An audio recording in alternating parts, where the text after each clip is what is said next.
नमस्कार दोस्तों, हमारे यूट्यूब चैनल टेक्निकल वीडियो में आपका स्वागत है। आज हम साइंस के टॉपिक पढ़ेंगे, जिसमें पहला क्वेश्चन है, मनुष्य में कुल कितनी हड्डियां होती है? तो कितनी हड्डियां होती है? 206 हड्डियां होती है। तो जन्म के समय शरीर में 300 हड्डियां होती है, लेकिन मृत्यु के समय तक शरीर में सिर्फ 206 बचती है। इसकी वजह कई हड्डियां जैसे खोपड़ी आदि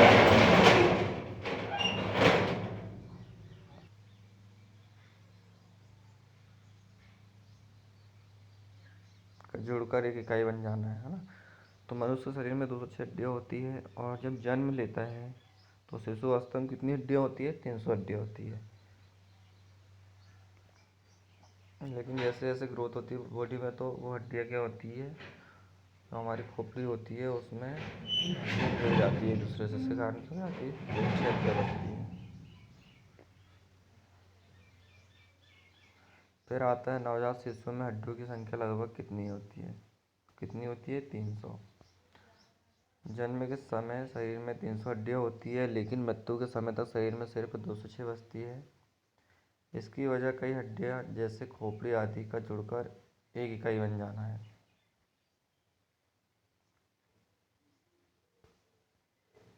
मनुष्य की खोपड़ी में कितनी अस्थियां हैं?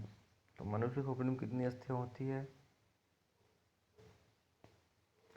तो मनुष्य शरीर में कुल 8 हड्डियां होती है, जो इस प्रकार है। खंकरित, फ्रंटल। खंकरित कितनी है हमारे इसमें? 2 है। फ्रंटल कितनी है? 1। पश्च कपालस्थि 1, जंतुकस्थि 1, झज्जर अस्थि 1, पार्श्विक अस्थि 2। तो मानव के शरीर में 8 हड्डियां होती है, जो इस प्रकार है, और वो भी कहाँ पर? खोपड़ी में, है ना। खोपड़ी में कितनी हड्डियां होती है? 8 हड्डियां होती है। मनुष्य के शरीर में पसलियों के कितने जोड़े होते हैं? तो मनुष्य के शरीर में कितने जोड़े होते हैं? 12 जोड़े होते हैं। मनुष्य के शरीर में कुल 12 जोड़ी अर्थात 24 पसलियाँ होती है। इन 12 पसलियों को एक बेलनाकार पिंजरे में ये फेफड़े तथा हृदय स्थित होते हैं। प्रत्येक पसली वक्ष के सामने की ओर उरोस्थि से तथा पीछे की ओर वक्ष कशेरुका से जुड़ी होती है। मनुष्य के कंकाल तंत्र में कुल 206 अस्थियां होती है, जबकि बच्चों में 300 अस्थियां पाई जाती है। तो पसलियों में कितनी जोड़े जो पसलियाँ होती है, कितनी जोड़ी होती है? 12 जोड़ी होती है। मतलब कि टोटल कितनी पसलियाँ होती है? 24 पसलियाँ होती है। और जो इन पसलियों के बेलनाकार पिंजरे ही फेफड़े तथा हृदय स्थित होता है। तो इनकी जो पसलियाँ होती है, इनके अंदर क्या होते हैं?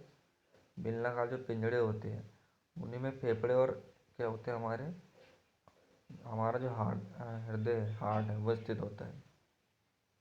प्रत्येक पसली वक्ष के सामने की ओर उरोस्थि से तथा पीछे की ओर वक्ष कशेरुका से जुड़ी होती है।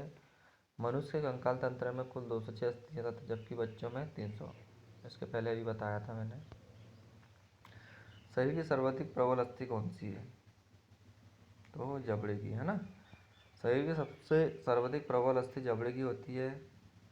मांसपेशी एवं अस्थि के जोड़ को टेंडन कहते हैं, और जो मांसपेशी एवं अस्थि के जोड़ को क्या कहते हैं? हम टेंडन कहते हैं।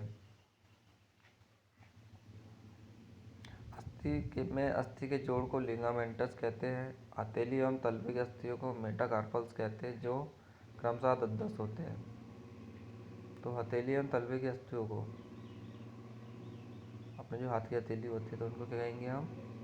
मेटाकार्पल्स कहेंगे। तो कितनी होती? 10 होती है, 10-10 होती है। जांघ की हड्डियों को फीमर कहते हैं, जो 2 है ना। जांघ की हड्डियों को क्या कहेंगे हम? फीमर कहेंगे, जो कुल 2 है ना। दोनों टांग में एक एक है, तो टोटल कितनी हुई? 2 हुई। रीढ़ की कुल हड्डियों की संख्या शुरू में 33 होती है। शुरू मतलब कि शिशु अवस्था में, जो बचपन में कितनी होती है? 33 होती है, 33 होती है। जो विकसित होने पर 26 हो जाती है, और जैसे शरीर का होता है विकास होता है, कितनी हो जाती है? घटकर 26 हो जाती है। मानव शरीर की सबसे छोटी हड्डी कौन सी है? तो जो हमारे कान की जो हड्डी होती है तो वो कौन सी है? स्टेपिज। तो मानव शरीर की सबसे छोटी हड्डी कान की स्टेपिज होती है। ट्रेपेजियम हड्डी हाथ में एक कार्पल हड्डी है ना? ट्रेपेजियम हड्डी हड्डी हाथ में एक कार्पल हड्डी है। शरीर में सबसे बड़ी हड्डी फीमर जांघ में होती है। शरीर में सबसे मजबूत हड्डी जबड़े की होती है। तो मानव शरीर सबसे छोटी हड्डी कान की हड्डी है स्टेपिज। सबसे मजबूत जो है वो किसकी है? जबड़े की है। और सबसे लंबी हड्डी कौन सी है? जांघ की, फीमर। मानव शरीर की सबसे लंबी हड्डी कौन सी है?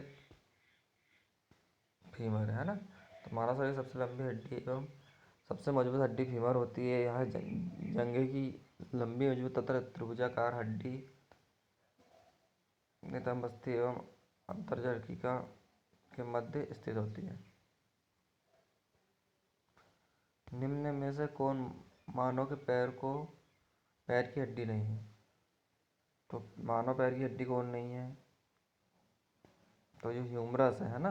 ह्यूमरस मानव पैर की हड्डी नहीं है। बाकी टीबिया, फीमर, फिबुला ये क्या है? सब मानव पैर में हड्डियाँ, मानव पैर में पाई जाने वाली हड्डी है। मानव में केवल दो अग्रपाद समान भाषा में हाथ तथा दो पश्चात अर्थात पैर के होते हैं ना? अग्रपाद मतलब हाथ और पश्चात मतलब पैर। तो दोनों अग्रपादों की अस्थियां एवं दोनों पश्चपादों की अस्थियां परस्पर एक समान होती है। अग्रपाद मतलब मैंने बताया था हाथ होते हैं, और पश्चपाद मतलब पैर की अधिकांश अस्थियां भी एक समान होती है। मतलब हाथ और पैर की जो हड्डियां होती है वो क्या होती है? एक जैसी होती है। प्रत्येक अग्रपाद के ऊपरी भाग में एक लंबी अस्थि ह्यूमरस तथा नीचे के भाग में दो लंबी अस्थियां रेडियम या अल्गना होती है, अल्ना होती है। तो जो अग्रपाद मतलब हाथों में जो हड्डी होती है उसको बोलेंगे ह्यूमरस, है ना? इससे पहले क्वेश्चन में बताया था मैंने कि पैर में कौन सी हड्डी होती है? ह्यूमरस। ह्यूमरस किसमें होती है? हाथों में होती है। और रेडियम्स बोलेंगे तो किसमें होंगे? रेडियम्स तथा अल्ना ये होती है हमारे पैरों में।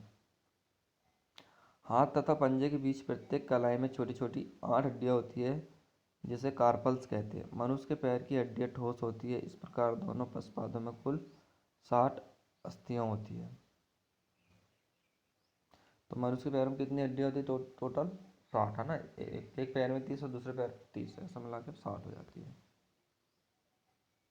तो ह्यूमरस अस्थि कहाँ पाई जाती है? हमारी जांघ में पाई जाती है कि नहीं पाई जाती? पिंडली में पाई जाती है क्या? नहीं पाई जाती।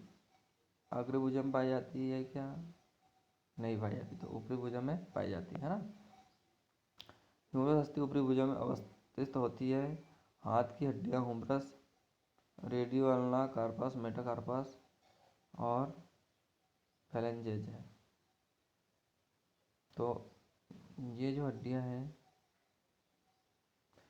रेडियो अल्ना, कार्पल्स, मेटाकार्पल्स, ये सब क्या है? हाथ वाली हड्डी, ऊपर वाली। मनुष्य के शरीर में पैर की हड्डी है कैसी है? खोखली होती है, संरद्री होती है, ठोस होती है, कीलक होती है। तो मनुष्य के शरीर की जो हड्डी होती कैसी है? पैर की हड्डी सरंध्री होती है।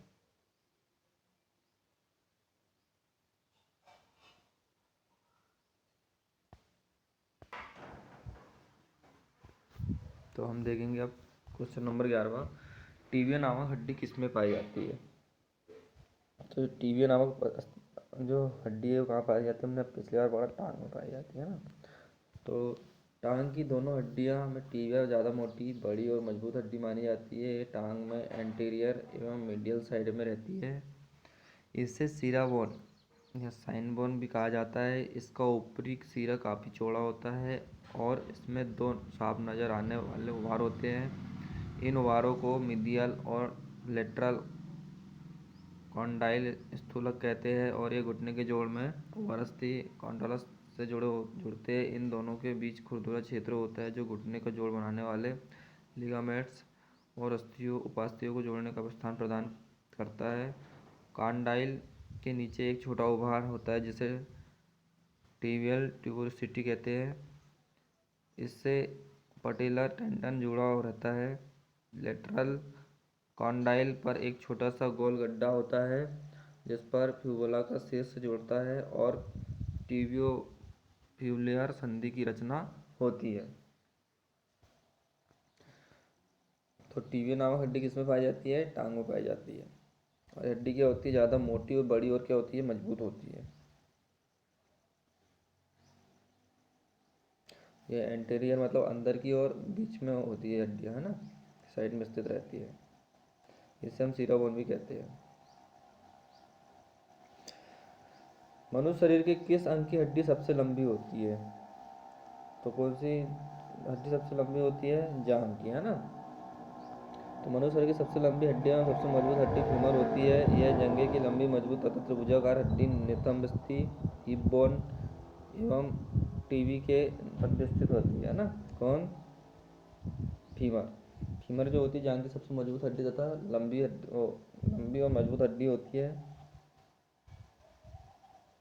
और कैसी होती है? मजबूत और त्रिभुजाकार रूप में होती है। अब नेक्स्ट क्वेश्चन देखते हैं हम। नेक्स्ट क्वेश्चन में क्या है? दांतों तथा हड्डियों में पाए जाने वाले तत्व हैं। तो दांतों तथा हड्डियों में पाए जाने वाले तत्व हो जाएंगे हमारे कैल्शियम व फास्फोरस, है ना। क्या हो जाएंगे? कैल्शियम व फास्फोरस हो जाएंगे। हमारे शरीर में कई खनिज लवण पाए जाते हैं जिनमें से फास्फोरस भी एक खनिज है। तो हमारे शरीर कई प्रकार के खनिज लवणों से बना है, जिसमें क्या है? फास्फोरस भी एक खनिज है।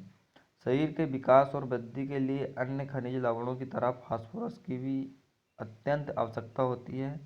मानव शरीर में खनिजों में कैल्शियम सबसे अधिक मात्रा में पाया जाता है और कैल्शियम के बाद अगर देखा जाए तो दूसरा नंबर फास्फोरस का होता है। तो क्या बोला मैंने? कैल्शियम सबसे ज़्यादा मात्रा में पाया जाता है और दूसरा नंबर फास्फोरस का ही आता है। शरीर के कुल भार का 1% भाग फास्फोरस होता है।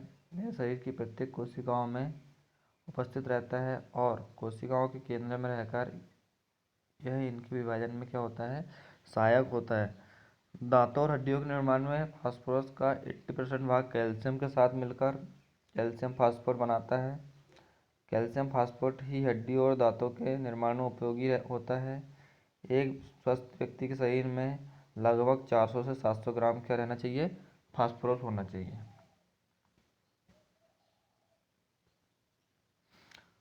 वृद्धावस्था में मनुष्य की हड्डियां क्यों कमजोर हो जाती है? तो वृद्धावस्था में मनुष्य की हड्डियां क्यों कमजोर हो जाती है? क्योंकि उसमें कैल्शियम की कमी हो जाती है ना। वृद्धावस्था में जैसे आदमी बूढ़ा हो जाता है तो उसके हड्डियों में कैल्शियम कम हो जाता है।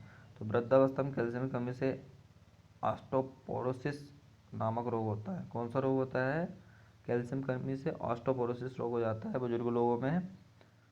इस रोग में अस्थियों में से अधिक मात्रा में कैल्शियम निकलने लगता है। तो इससे क्या होता है? इस रोग में जो अस्थियाँ होती है ऑस्टोपोरोसिस रोग में हड्डियों में से कैल्शियम नामक रोग निकलने लगता है। कैल्शियम की मात्रा क्या होती है? निकलने लगती है हड्डियों से, जिससे हड्डियाँ क्या हो जाती है? कमज़ोर होकर टूटने लगती है। टूटी हुई हड्डियाँ आसानी से नहीं जुड़ती और प्रौढ़ावस्था में क्या होता है? जो हड्डियाँ होती है वो आसानी से जुड़ नहीं पाती हैं, कुबड़ निकल जा और क्या होते हैं? कुबड़ निकल जाते हैं। देखें कई लोग का कुबड़ निकल जाता है। अस्थि में कौन सा लवण सर्वाधिक मात्रा में होता है? तो हमारी जो अस्थि है हड्डी वाली बात एक ही है, तो उसमें क्या होता है? कैल्शियम फास्फोरेट होता है। तो मानव हड्डियों में सर्वाधिक मात्रा में कैल्शियम के यौगिक होते हैं। कैल्शियम हड्डियों के अंडे के छिलके एवं संघ का मुख्य अवयव है। दूध में सर्वाधिक मात्रा में पाया जाने वाला तत्व क्या है? कैल्शियम है। अस्थियों एवं पेशियों को आपस में जोड़ता है। कौन जोड़ता है? टेंडन जोड़ता है ना। शिराओं टेंडन में प्रचुर मात्रा में सफ़ेद फाइबर पाए जाते हैं।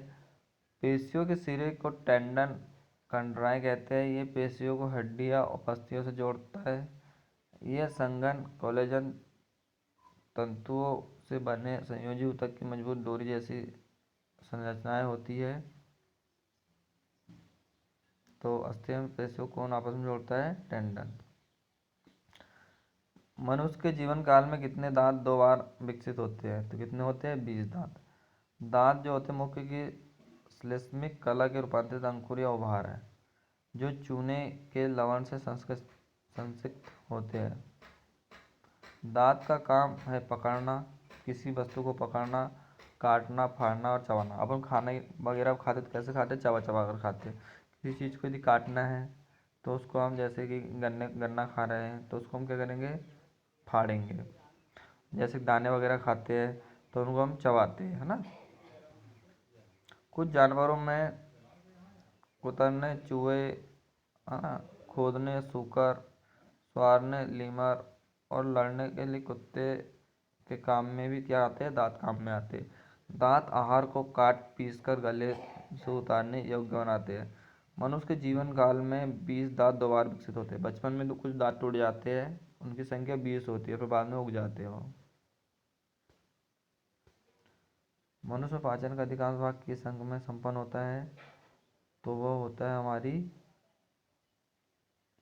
छोटी आंत में। मानव शरीर में पाचन का अधिकांश भाग छोटी आंत में संपन्न होता है। भोजन की पाचन क्रिया मुख से प्रारंभ होती है। जैसे मुंह में खाना डालते हैं तब से क्या पाचन क्रिया की हो जाती है, प्रारंभ हो जाती है। इसके बाद भोजन आमाशय में जाता है ना। तो फिर उसके बाद भोजन कहाँ चल जाता है, हमारा आमाशय में चल जाता है, जो हमारी आहार नाल है उसके माध्यम से। आमाशय से जठर रस निकलता है, और आमाशय से क्या होता है, जठर रस निकलता है, जो हमारे भोजन मिल जाता है। और यकृत से निकलने वाला पित्तरस भोजन को, और फिर यकृत से क्या निकलता है, पित्तरस भोजन को क्या कर देता है, क्षारकीय बनता है ना। क्षारीय बना देता है उसको। पक्वाशय से भोजन छोटी आंत में आता है ना। आमाशय बोलो चाहे पक्वाशय बोलो, बात है कि उससे भोजन कहाँ आएगा, हमारा छोटी आंत में आएगा। और यही भोजन का क्या हो जाता पाचन की क्रिया पूर्ण होती है। छोटी आंत में हमारा भोजन क्या हो जाता है, पचकर कंप्लीट हो जाता है। मनुष्य में पाचन क्रिया कहाँ प्रारंभ होती है, तो अब मैंने बताया तो मुंह से प्रारंभ हो जाती है। तो पाचन क्रिया मुख गुहा से प्रारंभ होती है। मुख गुहा से लार एमाइलेज नामक एंजाइम स्रावित होता है। तो जहाँ से क्या होता है, लार एमाइलेज, हमारे मुंह में से जो लार निकलती है ना, उसी को बोलते हैं लार एमाइलेज। और वो क्या होता है, एक प्रकार का एंजाइम होता है। तो वहाँ से लार एमाइलेज मुख से क्या होता है, मुख गुहा से एंजाइम निकलता है, जो मंड के पाचन में सहायता करता है।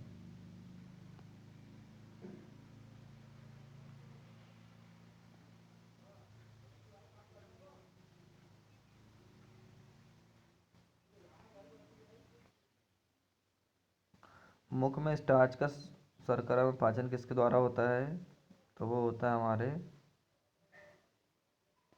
टाइलिन द्वारा। मुख्य के भोजन के मुख में अंतर ग्रहण के बाद लार ग्रंथि द्वारा स्रावित लार से दांतों द्वारा पीसा भोजन अच्छी तरह मिल जाता है। लार में दो एंजाइम टाइलिन एवं लाइसोजाइम पाए जाते हैं। इनमें से टाइलिन भोजन में उपस्थित मंड स्टार्च को माल्टोज शर्करा में अपघटित करता है। फिर माल्टेज नामक एंजाइम माल्टोज शर्करा को ग्लूकोज में परिवर्तित कर देता है। लाइसोजाइम जीवाणुओं को नष्ट कर देता है। ठीक है ना। तो मुख में स्टार्च का शर्करा पाचन में किसके द्वारा होता है, टाइलिन द्वारा। पाचन तंत्र का हिस्सा नहीं है, तो कौन नहीं है, कॉर्निया नहीं है। कॉर्निया पाचन तंत्र का हिस्सा नहीं। कॉर्निया क्या है, एक आँख का भाग होता है जो पारदर्शी हिस्सा है जिस पर बाहर का प्रकाश पड़ता है। यह आँख का 2/3 भाग है, जिसमें बाहरी आँख का रंगीन मस्सा पुतली और लेंस का प्रकाश देने वाला हिस्सा शामिल होता है। कॉर्निया में कोई रक्त वाहिका नहीं होती है, बल्कि इनमें तंत्रिकाओं का एक जाल होता है। इसके पोषण देने वाले द्रव वही होते हैं जो आंसू और आँख के अन्य पारदर्शी द्रव का निर्माण करते हैं।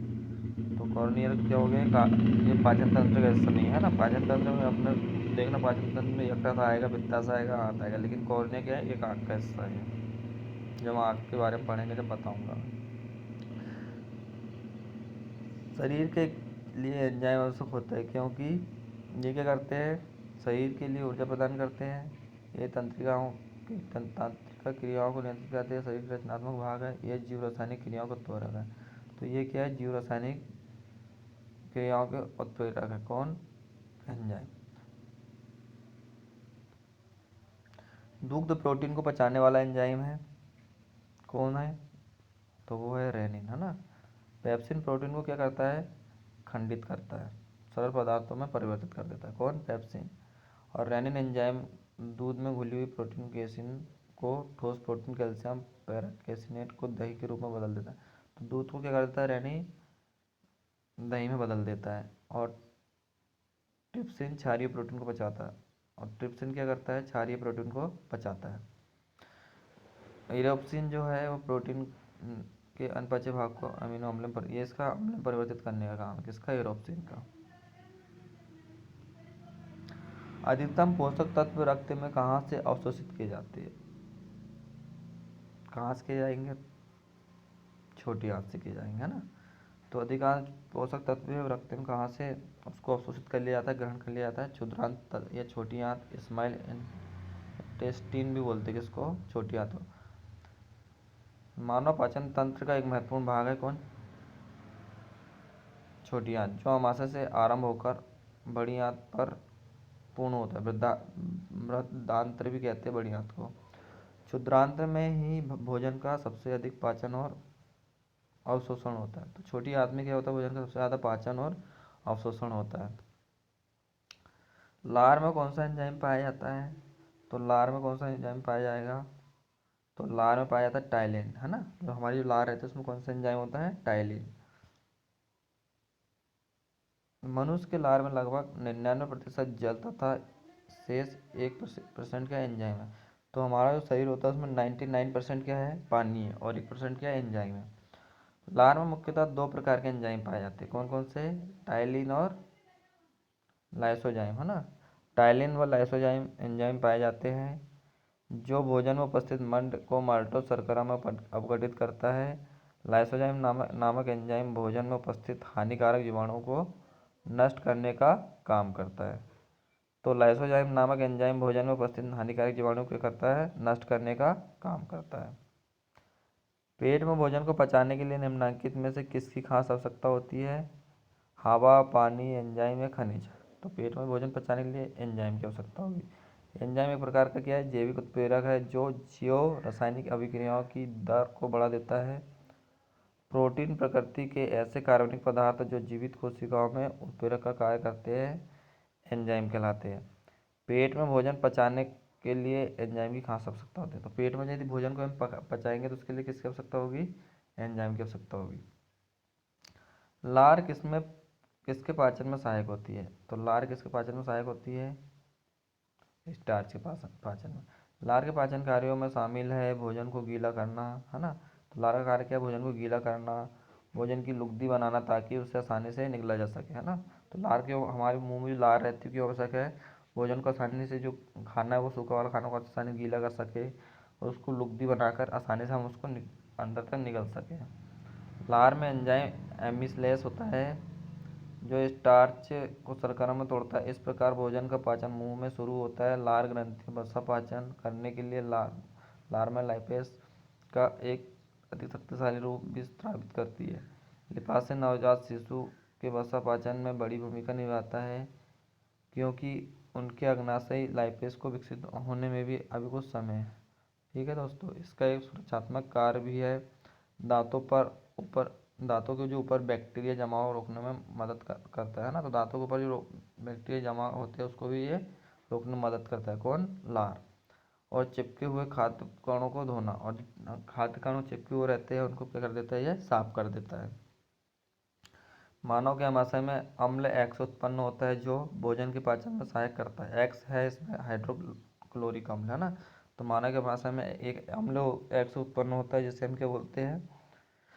हाइड्रोक्लोरिक बोलते हैं। मानव शरीर में भोजन का रक्त द्वारा अवशोषण कहाँ सर्वाधिक होता है? तो कहाँ होता है रक्त अवशोषण? छोटी आंत में होता है। तो छोटी आंत स्मॉल इंटेस्टिन मानव पाचन तंत्र का एक महत्वपूर्ण भाग है जो आमाशय से आरंभ होकर बड़ी आंत पर पूर्ण होता है ना। छोटी आमाशय से आरंभ होकर कहाँ समाप्त हो जाता है? बड़ी आंत पर।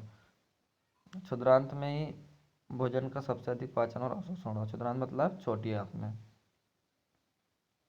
तो दोस्तों आज के लिए इतना ही।